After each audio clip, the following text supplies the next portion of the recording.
Hello SGD, Sacred Geometry Decoded, and let's have a look at the meter.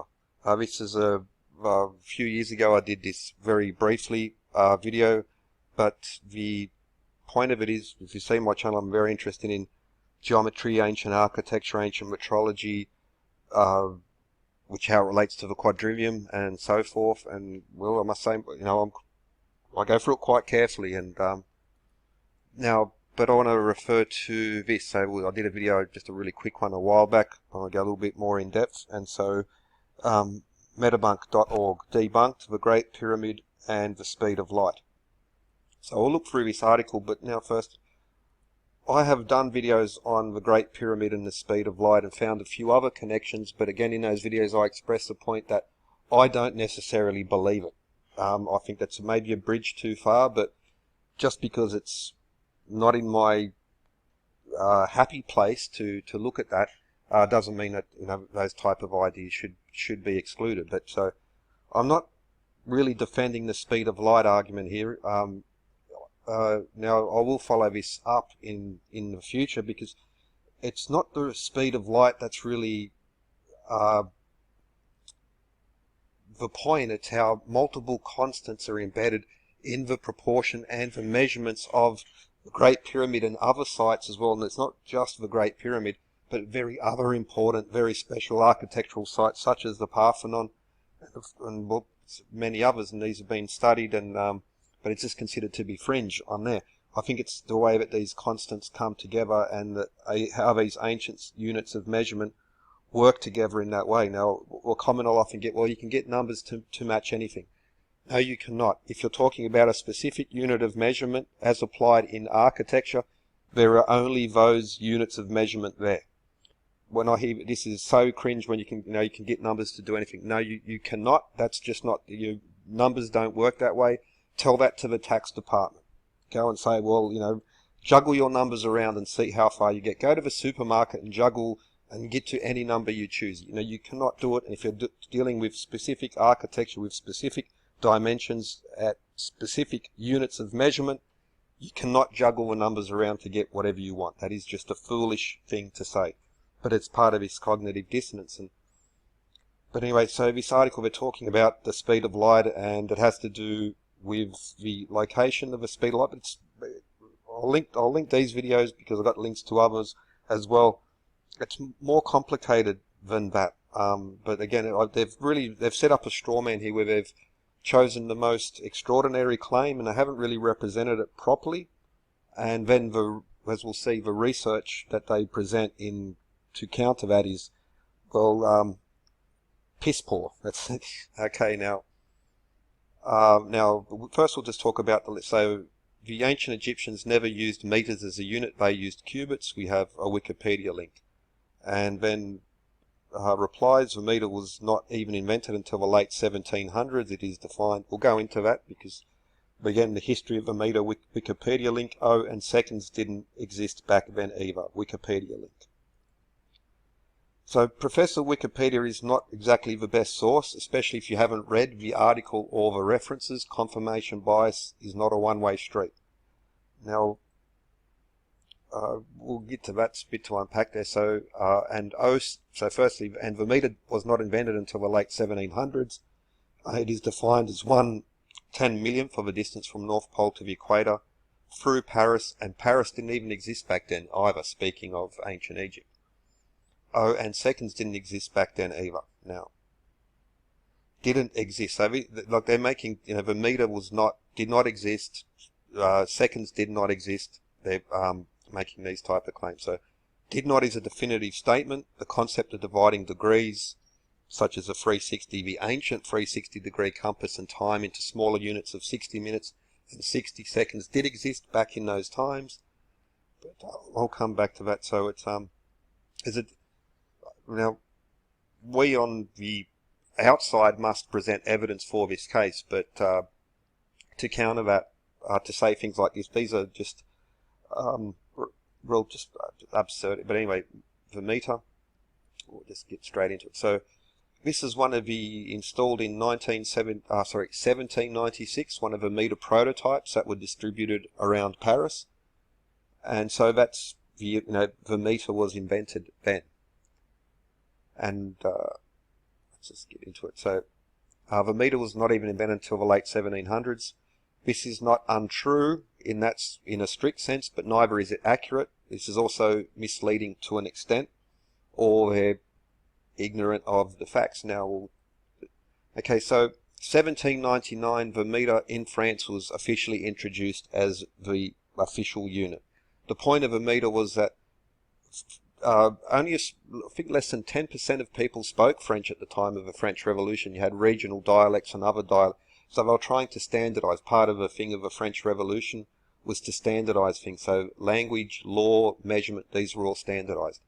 So 1791, there were competing verdicts like how will we define the meter? 1791, it was decided to use a geodetic measurement, so to measure the size of the Earth, polar circumference of the Earth, divide that up. So in essence, from the North Pole to the equator, measure that distance, divide that by 10 million, that gives you the meter. So in other words, I will come to anyway, but 1799 the meter was officially in law introduced, but it goes back to 1791 that the concept of this was first brought in. So again, we just, from the North Pole down to the equator, work out that measurement, divide it into 10,000, or in other words, 40 million of the polar circumference. Okay, so they didn't actually measure from the North Pole to the equator. They only measured a small distance. That was not the measurement taken. So it is defined as 1/10 millionth for the distance from the North Pole to the equator. That's correct. It sounds sciencey, yeah. Through Paris, and Paris didn't even exist back then. Well, that's the first, so I'm not sure exactly what's going on here, but what they did was measure from Dunkirk to Rodez, the cathedral, so the belfry at Dunkirk to the cathedral at Rodez, and the second team measured from Rodez down to Montjoie, I don't know the pronunciation, castle in, over the border in Spain, Barcelona or Madrid, just outside of there. And, well, the line directly from Dunkirk to the castle does go directly through France, but the line of measurement goes a few degrees off. But the point is, so how did they do it? So it's quite easy to measure your latitude, how far north or south you are. That's quite an easy measurement. So we find the latitude of Dunkirk, we find the latitude of Montjoie Castle, and then we can work out, then we find the distance between them, and so it's no different, essentially the same as what Eratosthenes did back in the ancient times to get a polar circumference measurement of the Earth. And so the actual distance measured was, that blue line there. But if you know the latitudes of those places, you can just extrapolate that out. And this meter is it's a geodetic. It's like Earth based. So geodesy, Earth measure, very much like geometry translates to Earth measure. But so Paris didn't even exist back then either. So is this no? The line did pass through Paris, but it has nothing at all to do whether Paris existed or not. The measurements were taken to get the polar circumference of the Earth. It could have been done anywhere. Paris literally has nothing to do with it. I don't know why that was brought up and emphasized, and Paris didn't exist back then either. Well, did Paris exist at the time of, Eratosthenes? Just because it's just, again, this is poisoning the well. So is it they don't understand? Are they trying to be humorous? Is it or a straw man, or a sort of a combination of all? Either way, it is intentional and not sort of poisoning the well in that sense. But again, they emphasize the meter did not exist until it was officially introduced in the late 1790s. Now, on a strict sense, you could say, yeah, because that's written in law, that's the meter, it did not exist before then. But we're not talking about, the meter is a unit of measurement that we now define as 1,000 millimeters. So like a meter ruler. That's what a meter is. It's a unit of measurement. You could call it, the You know, it doesn't matter what you call it, it's the unit of measurement that counts, and they say it did not exist. Does it exist? Let's go back centuries before this time, 1790s, anywhere from 600 years to 450 years. Now, this is Notre Dame Cathedral in Paris, and this has been studied and measured. So what we have is that, we'll come to it in a moment, but it's basically divided into 30 and then 60 royal feet. So 30 and then another 30 royal feet, reflecting the description of King Solomon's temple. And this is especially still now, you'll find it even in hidden in plain sight, such as the Louvre Pyramid or the works of Norman Foster and other sculptors and architects who reflect this practice of embedding knowledge or, you know, symbolism into buildings and sculptures and artworks based on the measurements. Now, so this was Stefan Lefrange, pardon my pronunciation, but he was one, and he noted that the measurements there at key points in Chartres Cathedral, not just at some, not random point, but in key parts of the architecture. Now, it just so happens that 60 royal feet is 19.9948 meters, or half of that, 32.8 feet, and we'll discuss what is a royal foot, is 99.99748 meters. Talking fractions of, well within the acceptable margins of error, because how do you exactly precisely measure these things? And that's the thing when it comes to measurement, even in modern time, there's always a tolerance that's allowed. Now, maybe in aerospace, when, the really, really high-tech stuff, their tolerances will be, maybe nanometers or something. But in any real-world engineering, even in modern times and even the best, most technological skyscrapers, there's always a tolerance, a margin of error that is not just acceptable, it's almost unavoidable. And so there's for more on this, you can watch Building the Great Cathedrals. It's a Nova special, and it was Stefan van Lefrange who pointed this out in regards to Notre Dame.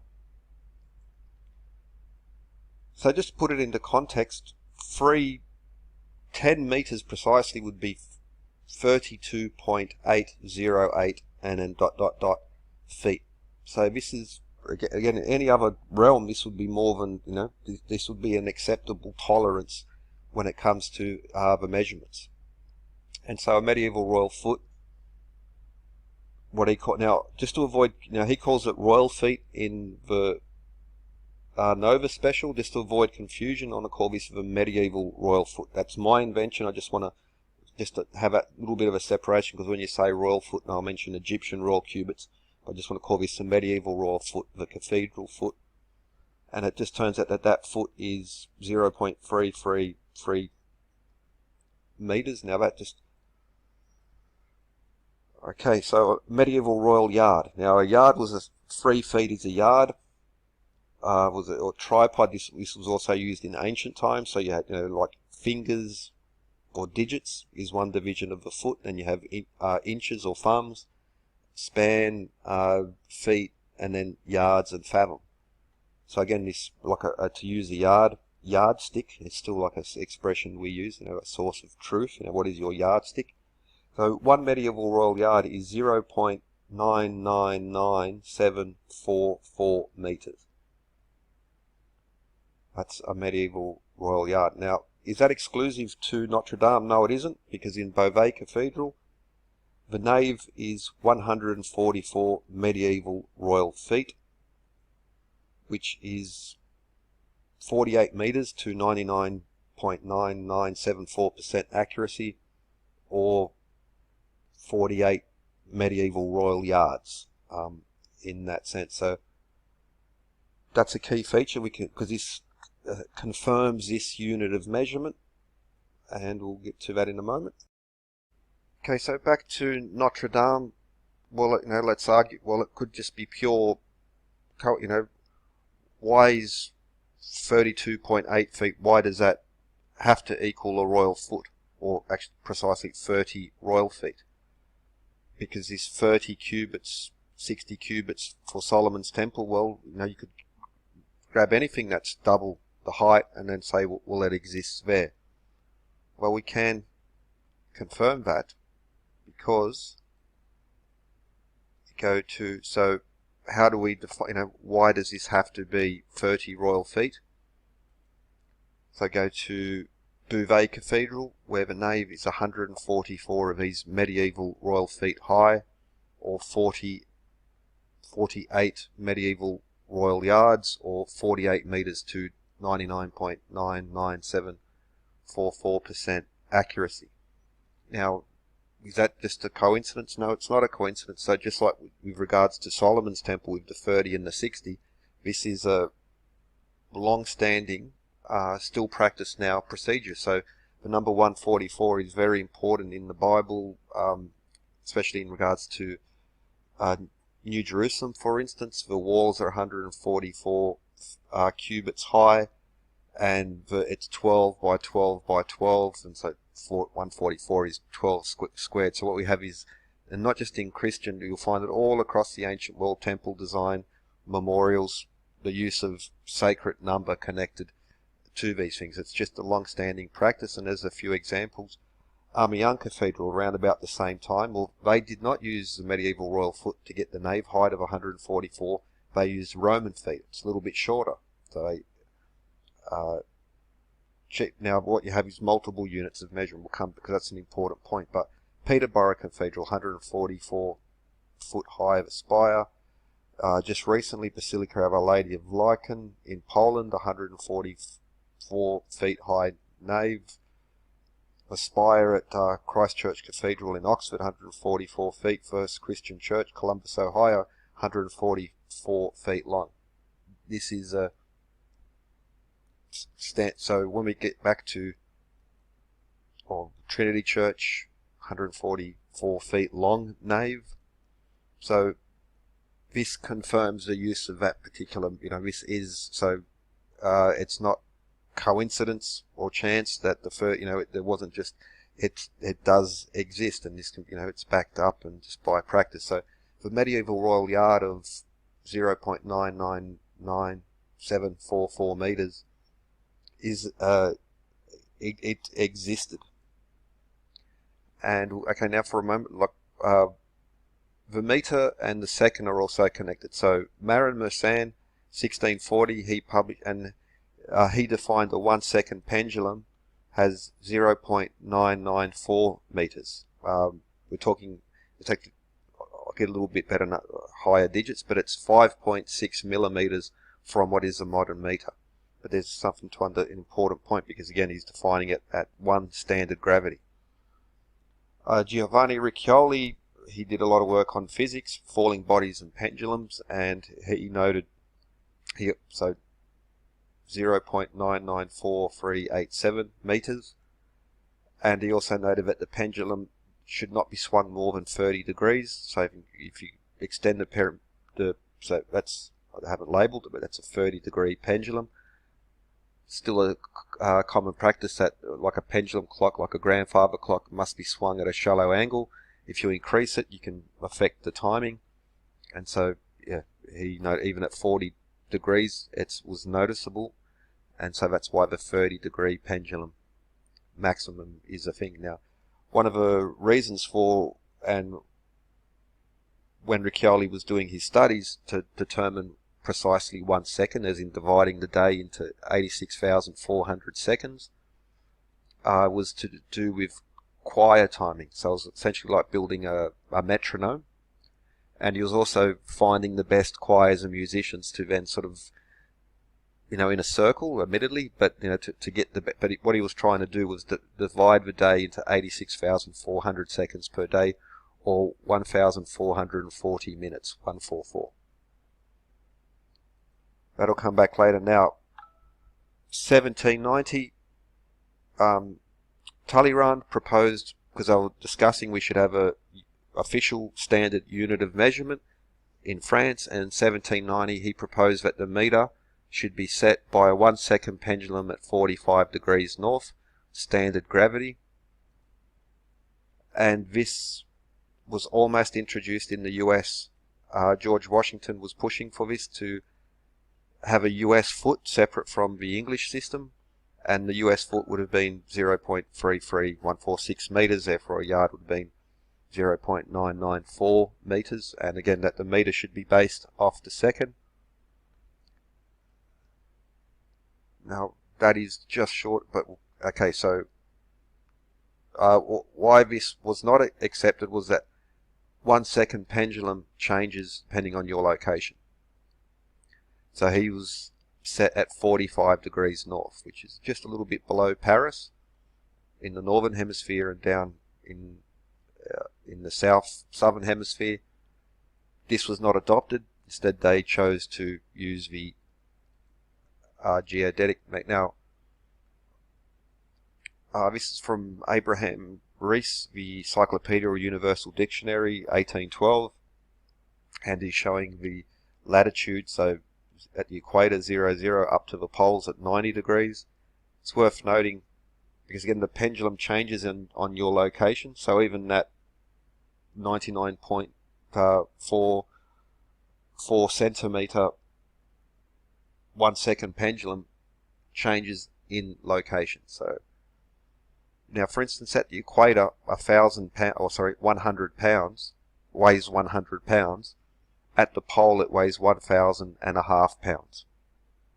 And he also shows from the studies that were being done at the time, including Greenwich Observatory, the reason that they measured through Paris was because that was going to be 0 meridian, and then we moved to the Greenwich Mean Time. But at the equator, we see the measurements of the meter, also in English feet, and the various vibrations, so how many times it would swing back and forth. And again, they were showing that that says supposing it was correct at Greenwich Observatory. So okay, but back to the medieval royal yard. You're going to say, well, it's it's not 1,000 meters. Well, that's an important point, and let's deal with that. So again, why were they using this medieval royal yard? Why did they use this measurement, which was not an official measurement? It was. Why did they use this? Well, I think one reason would be suggesting that it has to do with, because just like Riccioli, centuries after, timing the choir was and music, but also heavy supplies to music, geometry, metrology, architecture, just the quadrivium.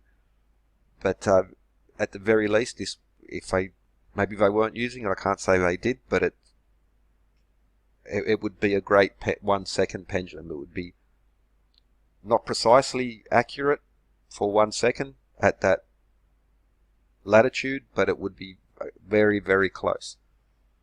And so this is one of the meter prototype bars, which for a while these were held in special storage to keep them at exactly the right temperature, and because you had a little bit of expansion.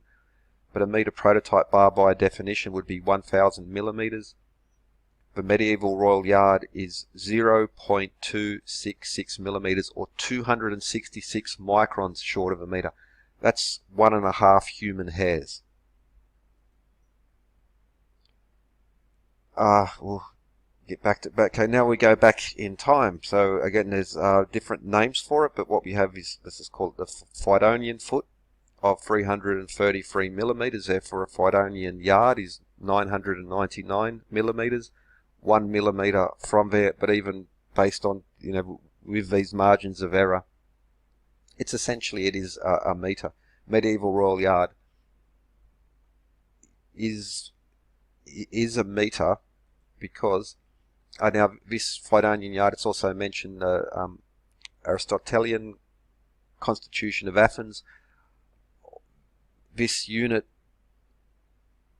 this yard, ancient yard which predated Hellenic Greece, but the Fidonians, it's written in Herodotus, Strabo, that they introduced official standard, like weights and measures were introduced by them, and they existed before, then they changed over time. But this unit predates the reforms of Solon, but it was well known and well studied. So we go back to these claims here now. Oh, and seconds didn't exist back then. No, the concept of dividing the 360-degree compass or the 24-hour day into smaller units of 60 minutes and 60 seconds did exist back then. We have it now because of the ancient legacy of the Sumerians, people of Mesopotamia. Now, the ancient Egyptians, who were their neighbors and were in contact with them, were also dividing their day into 24 hours. Now, for the Egyptians to divide their day into 24 hours doesn't match the other divisions of their weights and measures, such as the cubit, because the cubit was divided into 7 palm, 28 fingers. Yet they were using this base 60, but you could call it the base 12 system as well. So they were using the what's the terrible typo there? This does not mean that they were accurately keeping time in intervals of 1 second, but the concept of the second did exist. This was the contemporaries of ancient Egypt in whom they were contact with did have this back then. The Romans and Greeks later on were using the same system. They brought that through Mesopotamia. So seconds didn't exist back then either. No, because if you look up again, Professor Wikipedia, I'm sorry, that's and the meter wasn't even invented until the late 1700s. It is defined as 1/10 millionth of the quadrant. So let's be precise. 1 meter is 1,000 millimeters by standard of today. If you're going to go, yeah, but it's not precisely a meter. Well, the meter of 1799, Pierre Juan, I don't know how to pronounce that properly, but he made a small error. He didn't account for the not quite spherical Earth. This led to the officially accepted meter of 1799 being out by 1/5 of a millimeter. The medieval royal yard is out by 1/4 of a millimeter. It's good for the goose, is good for the gander. So this is a meter. The meter wasn't invented but it's not a meter. The meter has gone through various ways of defining it and has been changed over time. So if the medieval royal yard is not a meter, then therefore the meter wasn't invented in 1790, introduced in 1799. And even if you were to use this prototype, the changes in temperature will affect it by these tiny margins as well.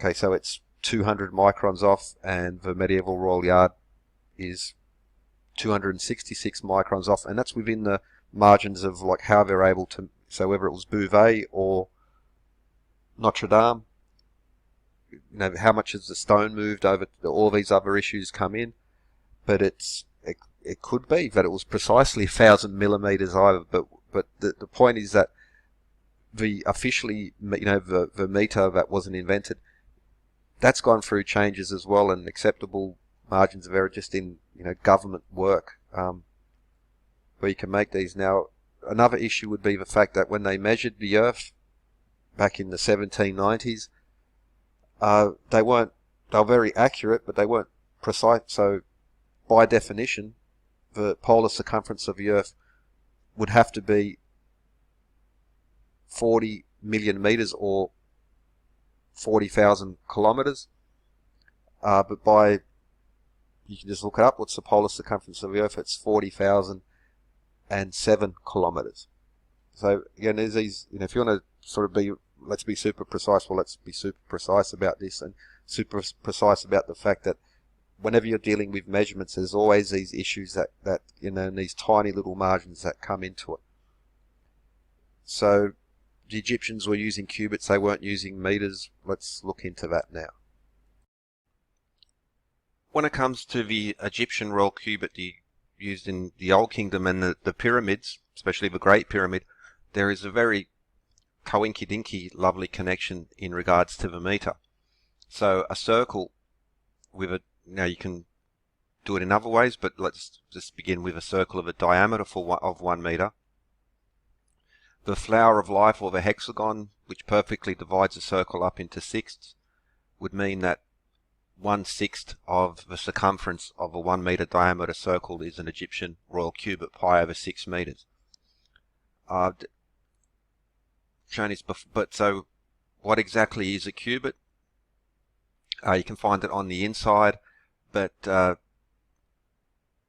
definition varies ever so slightly. Now, for instance, I've taken the best available survey data, and you could do the Metre and Cole did really good surveys, and it's Dorner and others since then have done really accurate surveys, and they all find the same thing. And so we just take the base and we divide it up, and we get an average of 0.523555 meters being the Egyptian royal cubit. Now again, that's the surviving cubit rods. You can find the cubit inside the pyramid, for instance, in the Grand Gallery as well. And the Egyptians did use the cubit, but that doesn't mean that they didn't have other units. We'll go into that in a moment. But the average cubit is 40 microns. That's a baby peach fuzz difference from being precisely pi over 6 meters. And so again, we've, well, in any other modern times as well, well within acceptable margins of error in that sense. Now, this was a pyramidion which was found next to the Red Pyramid sometime after, I think, early 2000s, mid 2000s. This was done to it, but when Stadelman first found it, that's how it was, and they put the pieces back in together, and what he had was a pyramidion of 1 meter high, with each base being 3 Egyptian royal cubits wide, which is pi over 2 meters. Now what's particularly interesting is that it has a 7:11 proportion, which is the same as the Great Pyramid. So it wasn't a capstone for the Red Pyramid, because it just doesn't match the angles. It does match the angles of the Great Pyramid, the Pyramid of Meidum, but that it's 1 meter high. And this is by no means the only artifact which has this coincidences going on in that sense. So just like a 1 meter diameter circle has a circumference of pi meters, therefore 6 Egyptian royal cubits, a circle with a 1 meter radius has a circumference of 2 pi meters, or 12 Egyptian royal cubits, and this having 3 Egyptian royal cubits at the base, therefore the perimeter is 12 Egyptian royal cubits, or 2 pi meters. So it's now, strictly speaking, they're squaring the circle, which is to get the areas the same, but there's also another way to do it, is to get the perimeter of the square equal to the circumference of the circle, and that's what this is doing. So just like the Great Pyramid has the same thing, so there's a nice geometry, one of the 4 problems of antiquity. Strictly speaking, you can't do it perfect, but you, as a good approximation. Again, if you want to do things theoretically on paper and then try and project it in the real world, then you don't understand how the real world works. So there is theoretical pure maths, but then there is real world applications of these things, and again, acceptable even in the most advanced fields. There are still tolerances which are in there, and this would, any other field that would fit the tolerance now. So it's, again, just using the seed of life, the vesica, like really Euclidean geometry to create a hexagon, and then which really makes the division of 12. What you have is that so 1/12 of a circle equals 1 Egyptian royal cubit. Now this is a handy point, because 1/12 of a circle is 30 degrees. Therefore, from the center to the edge of a circle, 1 meter creates 1 Egyptian royal cubit. And then we go back to pendulums for timekeeping, and the maximum swing of the pendulum being 15 degrees either way, or 30 degrees in total, has been back to Riccioli's time. Again, he pointed out that pendulums should be swung at a shallow angle, and he's discovered even extending it to 40 degrees noticeably increased it. And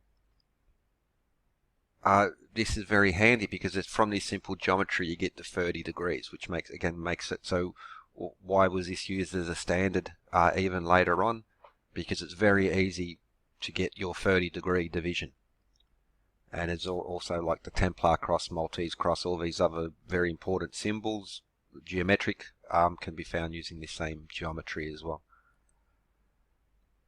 So again, back to Talleyrand, propose a meter be a 1 second pendulum. Now even that's at 99.44 centimeters, but a 1 meter pendulum is again very, very accurate. I'll put a link in a description where I've just got these pendulums up on the chalkboard, and I'll show all the coincidences between these supposedly unconnected units of measurement, known ancient measurements, how they just perfectly, beautifully come together by using 1 second pendulums. So we come back to this, and so the longitude can be just about any value between, negative, so from pole to pole. And we can consciously pick the one that will end up in Giza, forcing a connection. Well, that's a good point on its own. I'm willing to concede that, except for the coincidental. It's not just about that and the Great Pyramid. It's not it's not forcing a connection. We're looking at the connections. But there's because there are these multiple layers of connections which come from there and lead, and again join with other pyramids as well through the Lucas numbers and the Fibonacci numbers. At this geometry, measurement systems can also be found, across Egypt, across other architecture as well of the ancient world, up until the great cathedrals and to the official adopting of the meter. A latitude of 29.98 also gives us a hit on the pyramid, so you will, and again I'm not, for my own, I think this is a little bit of a bridge too far, and also I think because if you look at the other ways that the proportions and the measurements of a pyramid reflect one another and bring up other important constants, I think actually what the really interesting thing about this is how it joins multiple constants, not just pi, phi, but you'll find, I'll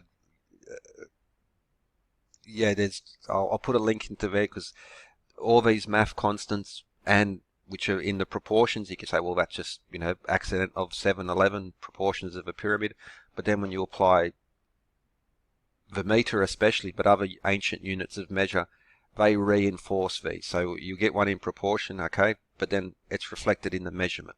That's that, if you're not at least intrigued by that, I don't know what can be said.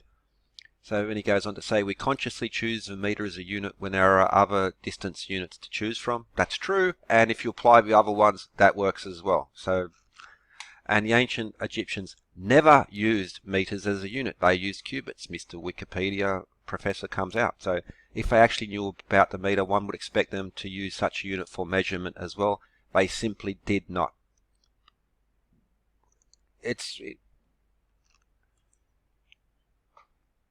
One of the main reasons for the introduction of a meter by the French was the official unit of measurement was because there was many competing measurements used across the country. It was part of a whole social movement to redesign society, standardize all sorts of things. So that was one of the reasons for it.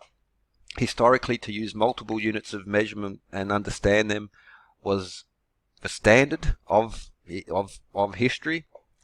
And it is something of a projection of modern people to assume that there was one and one only system of measurement. They've grown up with the meter, and everyone uses the meter, and it has to be inside all. It's by law you must use it. Like for instance, the imperial system by law is being removed in recent years. For instance, in the UK, you're not allowed to display prices of fruit by pounds and that type of stuff anymore. But this was not the case in the past. So you're assuming that there was only ones that because they did use a cubit, that was the only one that existed. This is simply not the case. Now, say the medieval royal yard. Other official units of measurement existed when Notre Dame was constructed, and that can be also found in Notre Dame, but this medieval royal yard, which again is confirmed, for instance, at Beauvais Cathedral, shows that there were other units of measurement which weren't official being used at the same time. Studies of places such as Chartres Cathedral show that, as they call it, the master of the circles was the architect, and there was a circle that was drawn which corresponds to the labyrinth and the rose window, and from that all the other units from that cathedral emerged. It was not just using the Holy Roman Empire and the other people of that time. That's just not the way that it was. Now, Borobudur in Indonesia, now there was all those 72 Buddha statues, and it was, again, researchers who were not transfixed on this confirmation bias noted that, well, from the chin to the hairline of those Buddha statues forms a unit of measurement, which again can be corresponds and is repeated throughout the larger structure. And this Vatala is also the same as the span, which is to put your extend your thumb and your pinky as far as you can apart, touch that to the bottom of your chin, and it should touch the top of your hairline. And that also is an ancient practice. And for instance, it's mentioned in Vitruvius, who talks about the symmetry of the temples, how a whole should correspond to the smaller parts, but also how he defines the units of measurement based on a man. So, for instance, he talks about, from your chin to your hairline and all these other units of measurement dimensions that are brought in there. And again, this has been practiced in ancient times and still and for centuries after, and for architects still now. They use this philosophy in regards to their designs. Vitruvian Man, the famous image, was based on this description of how to design temples and put them into symmetry, which the Romans were using, and as Vitruvius describes, it was a Greek practice before, and then he later says, and the ancients did that as well. So, the ancients to the Greeks and Romans this is where they learnt their principles from, and the Greeks and Romans they don't hide the fact that they learnt from Egypt and Mesopotamia as well.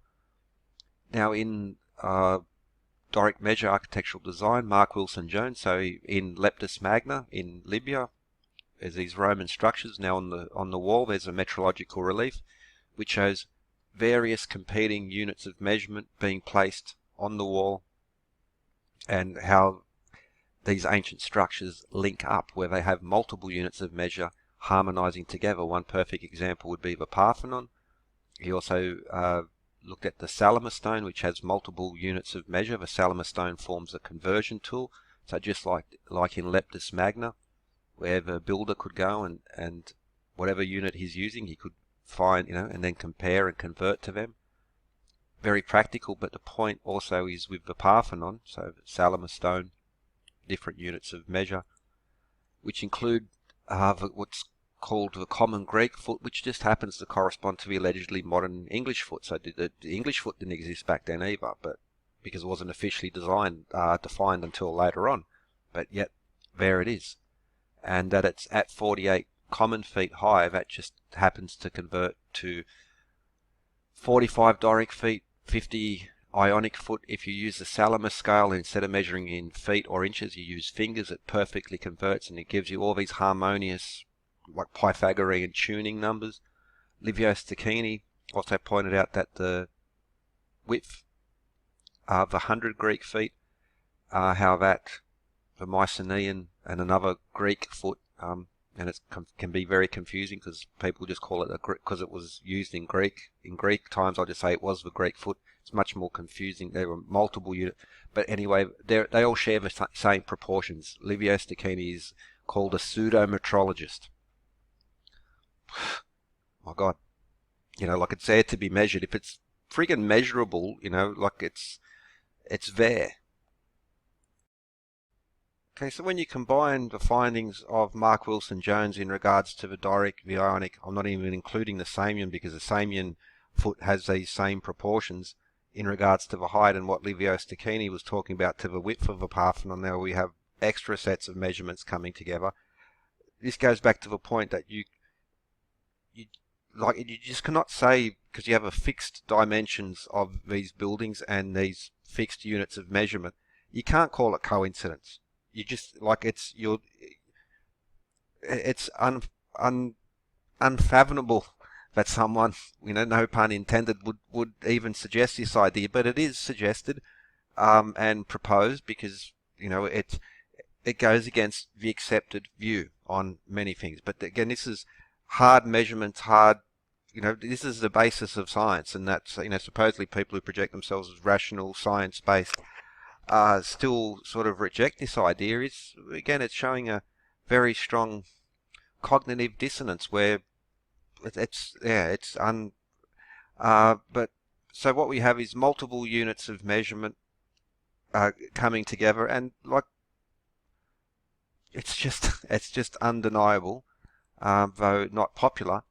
But also in the Parthenon, so what you have is, and again, this is described in ancient architectural works such as Vitruvius, that between so you have the triglyphs and the metopes, but buried in here is another unit of measurement which J. Kaprath and Balkans, who have extensively surveyed, measured, shown all the proportions and how the units of area and size just happen to come to numbers like 144 and these other Pythagorean harmonics, but that what they call the Parthenon foot is a unit of measure expressed just for that building. And that again, and it's still considered like out there fringe stuff, but again, it's in the ancient architectural works, such as Vitruvius describes this when he's talking about the proportions of the whole to the smaller parts and all those things corresponding. And so that's another element. So we have multiple, even when units of measure exist, which they brought in and just happen to harmonize so perfectly, and how these supposedly unconnected units of measurement all have these same proportions, like linked together, and it's just I don't know, but all these ancient, well, they're all unconnected. It's like the common myth that it's based on a king's foot or a king's arm. There is no evidence for this. If that was true, for instance, whether it's Doric, Ionic, or common, the Greeks would be 6.5 feet to 7 feet tall. The Romans would be 6 to 6.5 feet high. And again, this is like Romans especially, but known to be a short people. And even from the descriptions, even of their various emperors, like they were never described as being tall or giant. So again, this is just one of these myths that just persists, and is just sort of built into this confirmation bias in that sense. So what you actually have as known practices, you have multiple units of measurement, and so we go back to say the Phaidonian foot. It is a meter, or again, like so close that it's, but even that to the side, the medieval royal yard, which was, they had units of measurement to use in the cathedrals, but you find these other elements where they have multiple units, but also, well, again, just how these things come together. So just like the Salamis stone being like on site, where the masons could come up and refine, get their dividers and make sure they, got the right unit of measurement. Again, like at Leptis Magna, where we see the same thing inscribed in there. There was a famed temple of Apollo where it's also on the walls at Baalbek as well, where this type of things happen, where basically the schematic and the proportions and would be carved into the stone, and then you're able to build from there. But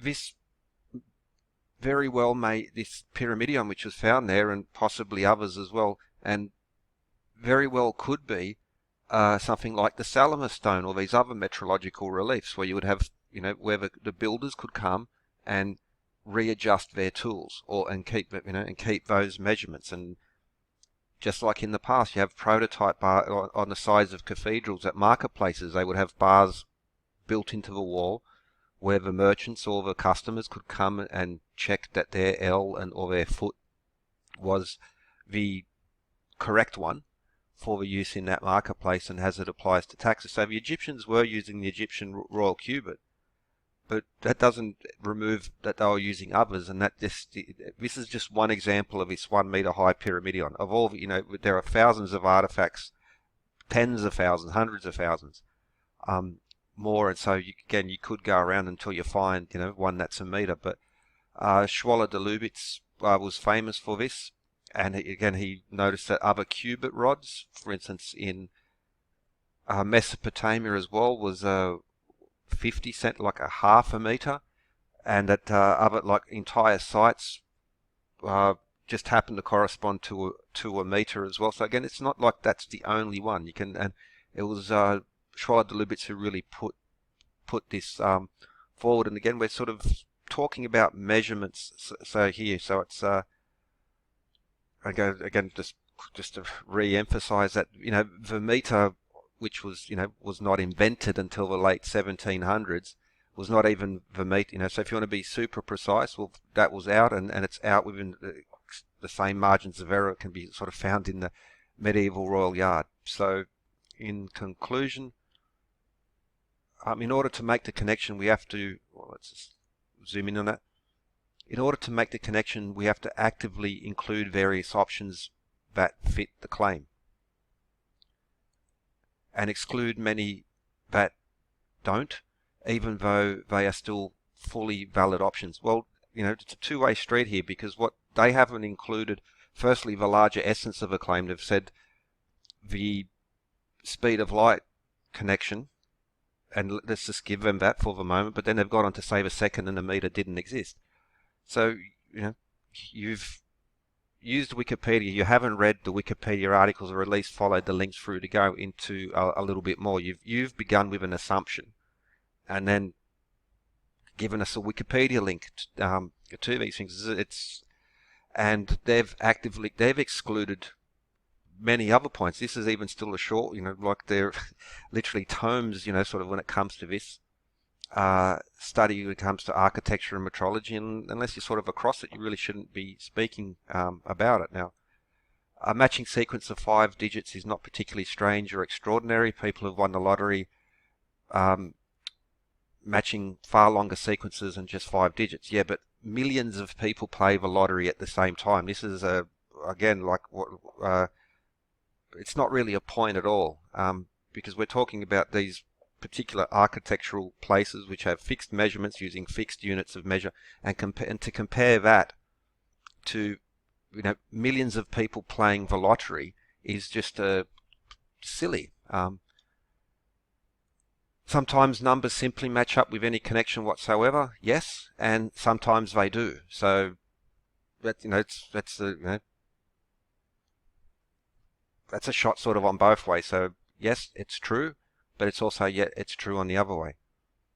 So because this argument requires some forcing, we conclude that this is likely nothing but a coincidence. Now, actually, they've been doing the forcing, because they haven't really looked at the larger implications in regards to the meter and the cubit, ancient metrology, ancient temples as well, and yet they've forced it, and it's you can feel the tone from there that they've heard it. I don't like the idea; it's too far-fetched, and therefore I'm going to Wikipedia linked to it. Therefore, so I can conclude that they are not knowledgeable in ancient architectural practice that you would the Egyptians were using the cubit, therefore, this would not appear. But we've seen that this does appear. It is actually standard practice in that regard. So we're not familiar with historical practice, not familiar with ancient metrology.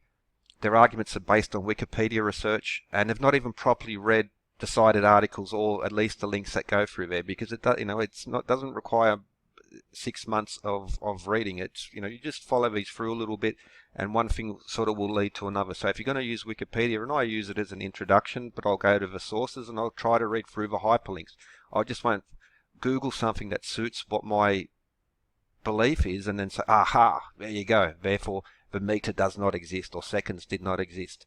Again, so it's far more complicated than they make it appear, and their definitive claims as such as this did not exist, simply did not exist, they're anything but definitive. Also, they've chosen the speed of light connection, which I admit is the most extraordinary of these claims, but it's far from the only one, especially in regards to the meter and the Great Pyramid or the Egyptian raw cubit. It is true that novel ideas need to present good evidence, but to make conclusions that they have from the sources of evidence given they're forcing a coincidence theory, and they actually what they project onto others is essentially what they're guilty of. They've forced these things. They haven't they've excluded, either they've excluded them or they just haven't bothered to look through them. Like Wikipedia, oh, there you go. Well, yeah, so I love a good debunk. I've made plenty of debunk videos along the way. 95% is quite novel, freakish, fringy ideas. But when I do debunk, I'm holding myself to a higher standard. So if I call someone stupid, and then I'm shown to be wrong, I'm doubly or triply stupid. So when a bad debunk with bad research and is more cringy than the original cringy claim, and again they're showing their so seeing patterns where they do not exist is an issue. Being resistant to patterns that don't match your worldview, this is also an issue. So again, this is a two-way street. But coincidence theorists can be just as detached from reality as those who see no chance of coincidence, who see nothing but coincidence. Now that probably doesn't, those who see only coincidence. So forget that's a bit of a top. But cognitive dissonance is not a one-way street. This can go both ways as well. And so, yeah, so someone will come along and I'll think, oh, it's a debunking site, therefore they're all, properly researched and, fact check, the fact checkers. But what happens is so often the case, if you fact check the fact checkers, it reveals that they had a bias to begin with. They haven't fact checked. They've just, I don't like that idea. Here's a Wikipedia link. Here's out of hundreds of articles that have been written, I'll Google and find the one that sits well with my belief. You can Google, whatever you type into Google is what it will give to you. Okay, Googling is not sort of research. You have to look beyond and look for the opposite as well. And so again, if you're going to challenge a claim, know what the claim is, be precise about it. If you're going to claim, like here's a link, don't use Wikipedia as your sole link. And if you do, actually read the article, maybe follow the those little blue words that you can click on and it will take you directly to the other articles. They're there for a reason, and also the references are there for a reason as well. I'll put it so you choose the speed of light and then say, well, seconds and meters did not come on. Anyway, but I got a whole playlist series where I go through all of the coincidences, and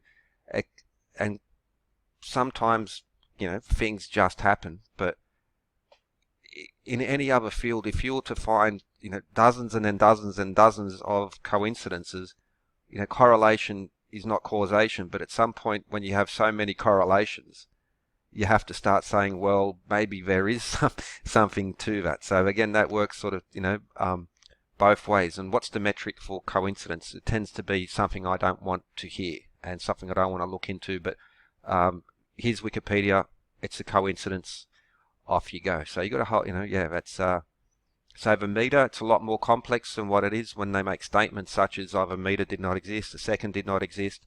Well, again, it's much more complicated, and to say it simply did not exist is just false. Maybe it's not. There's a nuance in there, but to say definitively is just not true.